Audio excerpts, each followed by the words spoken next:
Welcome to day number 1 of our stability ball course.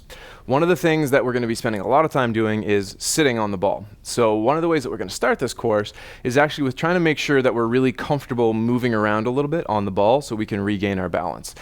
So not only is this actually good for our balance itself, it's also very good for our midsection and for our core to be able to explore a little bit around on the ball. So if you are doing this and you've listened to our other videos about where to place the ball and you've got it against the wall, what I want you to do is to move it just slightly away from the wall, just so that it has a little bit of movement to it. And if you're doing this seated in an open space like I am, then you can just have it as it is. But the first thing that we're going to start with is actually essentially a hula hoop. So we're going to be moving our hips in circles around like this. And a lot of that will actually help to mobilize our hips, but more than anything, it's going to help to get our spine and our midsection ready for the rest of what we're doing. So it's a really good idea for you to actually get used to doing these kind of hula hoops and these front to back movements and these side to side movements, purely because it will get your core engaged and it actually is going to improve your balance in the long run. So we're going to do this movement a few times throughout our 5 days, but it's the very first thing that I want to start with for today. So all I want you to do is to get into a position where you're comfortable. Your feet are going to be spread wide enough that you have a good amount of stability, but you want to make sure that you've still got good front to back stability, not just in circles. So for most people, they're going to be leaned forward a little bit.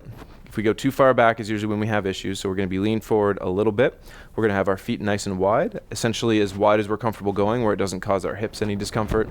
And all we're going to start with is we're literally going to we're going to look down at the floor in front of us, maybe about 5 feet in front of us. We're going to have our hands on top of our knees, and we're just going to push our butt back a little bit and then forward. And we're just going to do that about 10 times. So follow that with me now. There's no magic to the number 10. It's just a nice round number. So if you want to do a little more or a little less, feel free. The important part here is that you actually have control, because that's what we're trying to do, is create control to make sure that you're not going to lose your balance.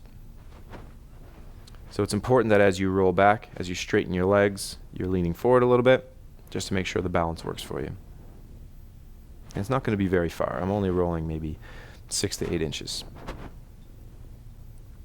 So after we've done that about 10 times, what we're going to do is a much smaller movement, and that's going to be side to side. So we're just going to be pushing like this, where we're trying to keep our torso still.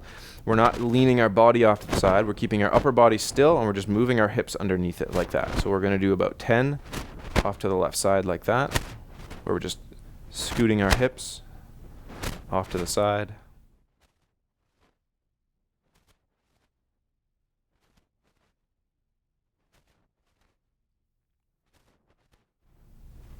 Good. And then once you've done 10, take a breath, take a short little break. We're going to do the exact same thing to the other side. If you find that as you move your hips off to the side, it bothers your hips a little bit, what you can usually do is bring your feet a little more narrow, aim your knees out a little more, and aim your toes out a little bit more. That'll usually help to create a little bit of space in our hips if you find you're getting a little pinch in your hips from doing this. So we're going to do the same thing again. Lean forward just a tiny little bit, so I don't want you all the way over. I just want you to make sure your head is just in front of your body. And we're going to do the same thing to the other side. We're going to keep our torso still, and we're going to shoot our hips off to the side about 10 times.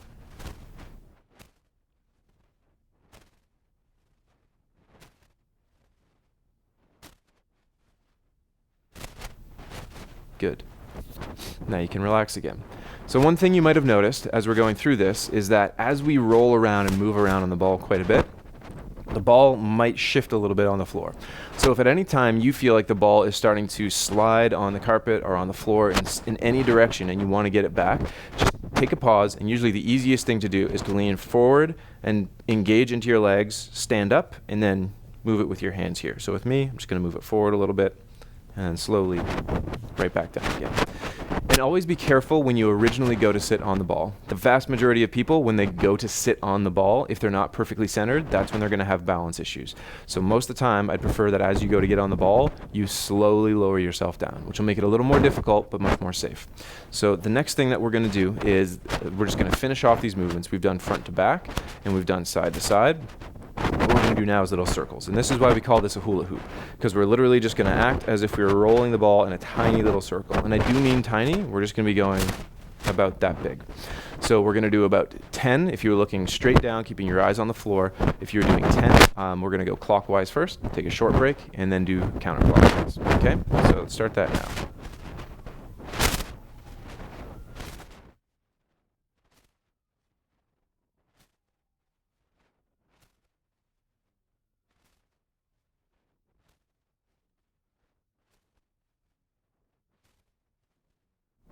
Good.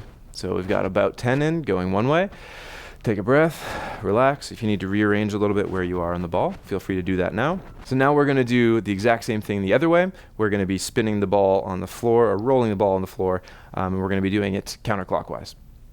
So again, lean forward a tiny little bit, put hands on knees or thighs, and you're going to be picking a spot on the floor with your eyes, just so that it's a little easier for you to kind of fixate, and it will help your balance a little bit. So we're going to do 10 counterclockwise circles starting now.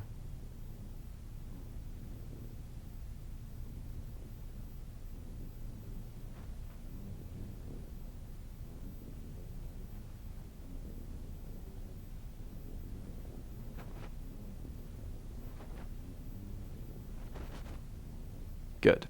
So that's it for the hula hoops. That's our first exercise of the day. We're going to do this a lot faster the next few times we do it. I just wanted to make sure that you understood the exercise and the different steps that we're going to use the next few times that we do it throughout the course. For the next exercise, you are going to need an exercise band. So that means a TheraBand is the most popular one, and I want you to start with whatever the lightest one is that you have, and whatever the longest one is that you have. So for most people, if you're using a TheraBand brand, that means that you're using a yellow band. That's the one that I'd prefer you start with if you're using a TheraBand, but just whatever the one that is longest and has the lightest resistance. So on day one of the things that we end up doing a lot of the time is kind of learning the setup, not just the actual exercises, but how we get into them the easiest. So usually the easiest way to do that is at the start of the day. You actually get your dumbbells and your TheraBand or whatever exercise band you're using and put it close enough to you that you don't have to get up and down off the ball repeatedly. So as I mentioned before, getting up and down off the ball is where most people are going to have balance issues. And so from now on, what I want you to do is have the band near you so that it's preferably going to be within a little bit of leaning distance so that you can just reach down and grab it and keep going rather than having to get on and off of the ball. For this exercise, and for the rest of the exercises today, though, we're not going to be moving the ball around. The ball is going to stay stationary. So if you want to, you can take the ball and push it right back up against the wall or into a corner just to create that extra little bit of stability as we go through the rest of these exercises. So for this exercise with the band, one of the things that is going to be something we're going to have to test out a little bit is how we set up the band. Because getting the band into place under our feet is how we're going to begin. So for most people, if we're not worried about balance, it's just as simple as bringing your feet a little closer together, pulling up one toe, putting the band underneath, pulling up the other toe, putting the band underneath there. So what we want is for the band to end up here at our sides and holding on to both ends with our hands. For some people, that's going to be a little more difficult. And if you think that you're going to have issues leaning forward and getting down to touch your toes and put the band underneath, I'd really encourage you to put the ball against a wall or put it into a corner. And then the next time you go through this course, you can do it with the ball freestanding just to make it easier. But for now, I just want you to make sure you're getting the band underneath your feet, and usually the easiest thing to do is to have it nice and stretched underneath so you have lots of slack on the outside here. So we're going to be doing banded curls, which is an exercise that we're doing for our arm strength. And so once you get into position, again, we're going to do the same sort of thing, going to have our feet as wide as we can get for stability without stretching the band too much. And then we're going to lean forward, look down a tiny little bit, and then we're just going to be pulling straight up like this. So we're going to do 10 of those where we're going up fast, and then we're going to go slow and controlled down, take a short breath, up fast again, and slow and controlled down. So you'll probably feel a little bit of strain into your arms and a little bit into your neck and a little bit into your upper back, which is what we're going for. But you're going to find probably your elbows and your arms are the thing that fatigue the most. So get into position here, get the band into place, make sure you have a good grip on either side, and we're going to do 10 repetitions of up fast, down slow, short pause, and then repeat. So let's do 10 of those now. Up fast, down slow, pause, and do the same thing again. Let's do 9 more of those.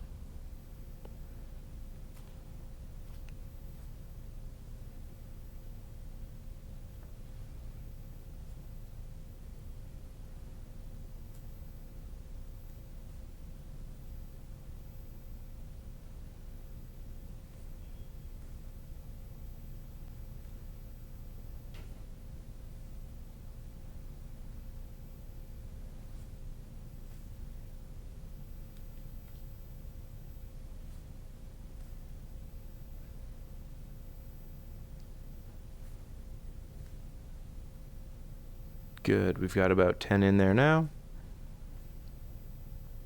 And then you can try to relax. So So getting the band out of this position is going to be the same as getting the band into this position, and that's going to be a little more difficult.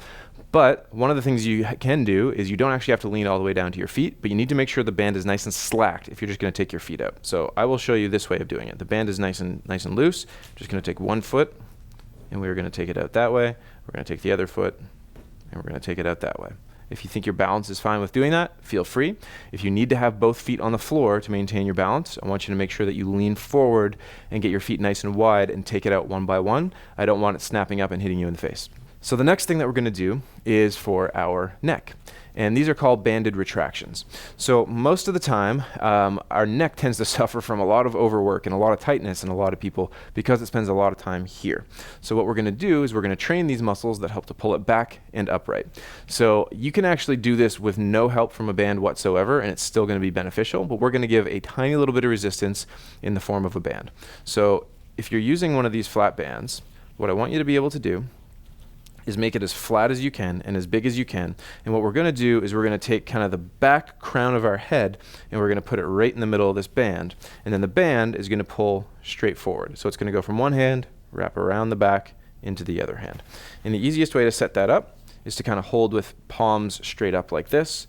And then you can make a nice flat spot, put it on the back of your head here, and then we can pull straight forward. So I'm not giving this a lot of resistance. Most people's necks are much stronger than they're going to feel much out of this band, but the repetitions will do it. So we're going to have the band pulled straight forward like this, and all I want you to do is pull forward a little bit, and then you're going to pull your head back and up like that.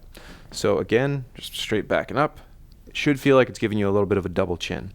So we're going to do 10 of those where you let your head come forward, poke your chin out, and then do the exact opposite, pull back and up, and give yourself a double chin. And we're going to do 10 of those starting now. Just make sure that you're going under control. The speed doesn't matter that much. We just want to make sure that you have the muscles doing the work, not momentum.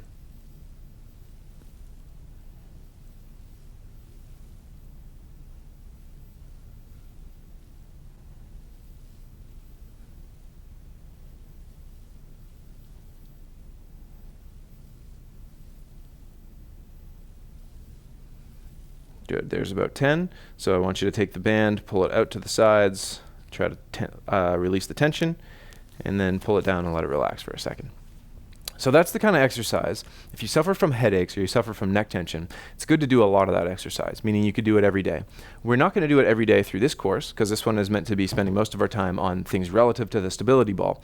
But if you do have any kind of headache issues, I'd encourage you to do that and do it often, as it will strengthen your neck and a lot of the time can help with some chronic headaches. So the next drill that we're going to do is called the no money drill. And that's because we're meant to start here as if we're putting our hands in our pockets, flip our hands over, and shrug up and back. Like, looked in my pockets, and there's no money. So we call it the no money drill. So what you're going to do is you're going to have, going to be in the same starting position we did at the very start. You're going to have your feet nice and wide, a nice stable position, a little bit of a forward lean. And then you're going to have the band out towards the end of your knees here. So what you're going to do is you're going to take your thumbs with your palms down towards the ground, and you're going to loop them under here. And then if you need to, it'll make it a little bit easier if you spread them a little further apart so that we're way out here. Now, this is the part that everyone usually has a little bit of an issue with. So what you're going to do is you're going to aim your fingers down towards the floor, in towards the middle and back towards your chest, and then up again. So what we have is this. So let me go back to the start.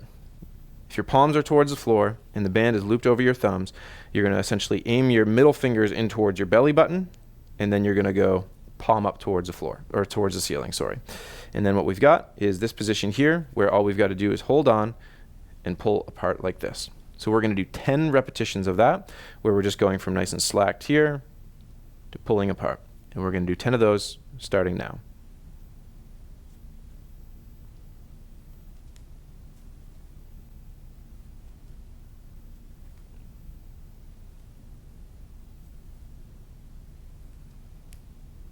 You'll get quite a burn on the back of the shoulders if you're like most people. That's normal, and that'll go away pretty quickly. Don't feel the need to force the range of motion. If it's not a big range of motion that you've got, that's fine. Just 10 repetitions alone for most people's shoulders are going to be quite a bit to fatigue them, regardless of the range of motion.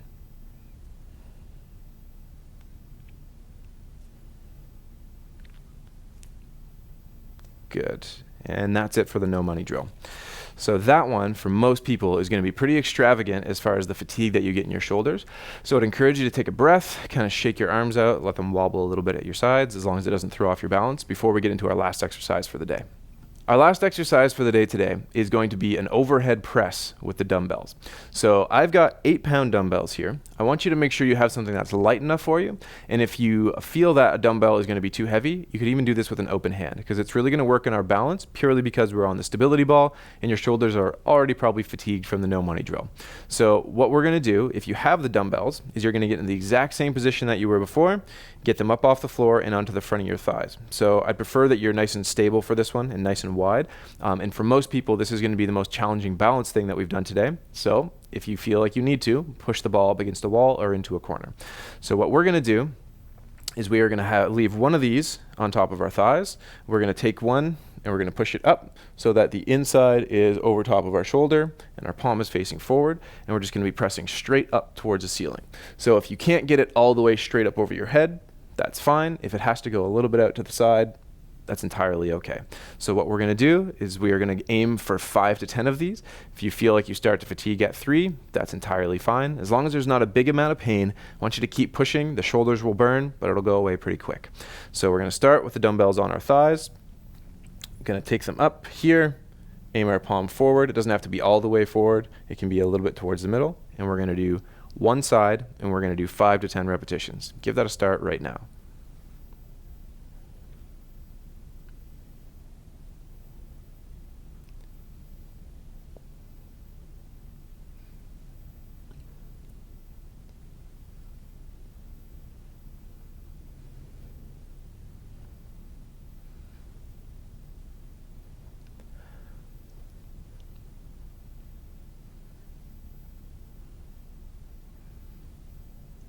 Good. So we've done 10 there.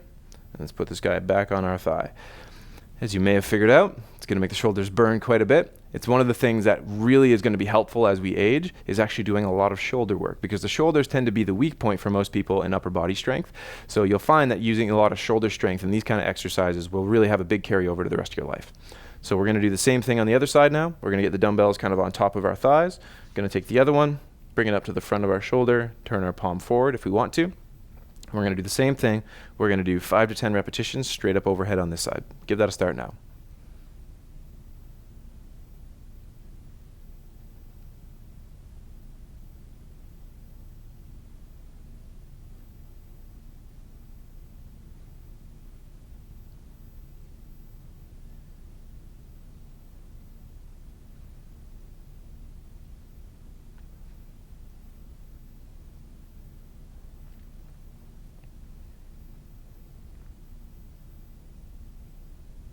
Good. And then right back down again.